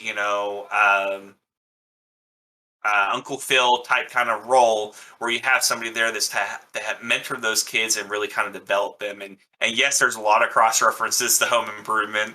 I absolutely love when they bring the characters on and they're like snidey to each other. It's absolutely hilarious. I love this show. I have not caught the last 2 seasons because I don't have live TV anymore. But I'm sure they'll eventually make their way to Netflix or one of the on streaming services that I have, and I'll eventually be able to catch it there. Absolutely looking forward to it. I remember when they lost. I think they were on CBS before. Is that right? Or who were they with? And then they ended up going to Fox, and they made so many. NBC. That's right. They made so many references to the fact that Fox was better. I absolutely love all the snide comments that he put in there. And Tim Allen's always been an iconic figure for me from the Santa Claus movies, from Home Improvement. So, kind of digging in that character is not that hard for me. So, yeah, great choice. Absolutely love it. Can we talk about the best character on Last Man Standing? The boyfriend, Kyle, who works in HR. I mean, I'm just saying that's my favorite character personally. How many seasons has the show had? 6 or 7? I say somewhere up there. Yeah, somewhere around there. I'll have to see if it's streaming anywhere so I can catch it. It's on Hulu. Yeah, it was on Hulu. Okay. I will add it to the short list then. Well, thank you, Meg. And that is going to be it for the topic this week, and that's going to bring us to the question of the week. Ladies and gentlemen, who is your favorite TV movie father of all time? For me, simple. Uncle Phil. Dude was always there for me. When I was a youngin', when I watched the show, I really related to him because he, like I said, he reminded me much of my dad. My dad right there, he'd be there watching the show with us. And there were plenty of times Uncle Phil would say something and I'd be like, I've heard that before, and that's because he reminded me of my father. So JD, Hugh, who is your favorite TV movie father of all time? I think mine's going to be Chris Gardner, only because I know the real life story. You know, a lot of these characters were obviously they're fictional, they're scripted to do this, but this guy actually went through the actions, the motions to protect his kid and do what he needed to do to raise that kid. And to me, the real life story of this man is absolutely astonishing to me, and I think hands down that's going to be my favorite dad. Right, the Coov, yours, sir. You know, I got to go with Uncle Phil. Like, this was just a guy that understood all aspects of life and really like tried to teach his kids how to like be prepared and like have them understand you're not going to have it easy. And seeing like what he did for Will and bringing him in, he was just probably my favorite dad that we've listed. All right, and Meg. I'm also gonna say Phil Dunphy. He's just so much fun to watch. Absolutely, absolutely. Well, that is it on the question. And ladies and gentlemen, we ask that you answer the question too. Who's your favorite TV movie father of all time? And you can do so by sending us an email at podcastplayedup@gmail.com, Played Up Podcast on Twitter. You can also follow us on Twitter, Instagram, YouTube, and TikTok, all at Played Up Podcast. Please, if you listen each week on Google, Google Podcasts, Spotify, and Apple Podcasts, we ask that you please rate and subscribe to the podcast. We really enjoy the feedback, and it helps us out a lot and tells us how we can improve this thing. Well, that's going to do it for episode 15 of the Played Up Podcast. We'd like to send a special thank you to our guest, Meg. Thank you for being here, being our very first guest on the show, but not the last. Ladies and gentlemen, the Meg will be back at some point. We'll work it out. Don't worry. But thank you for being here. Thank you for being our very first guest. This was very fun. But I'm D-High. That's the Coov. That's JD Hugh. We'll catch you next time. And as always, don't forget to play it up. Play it up.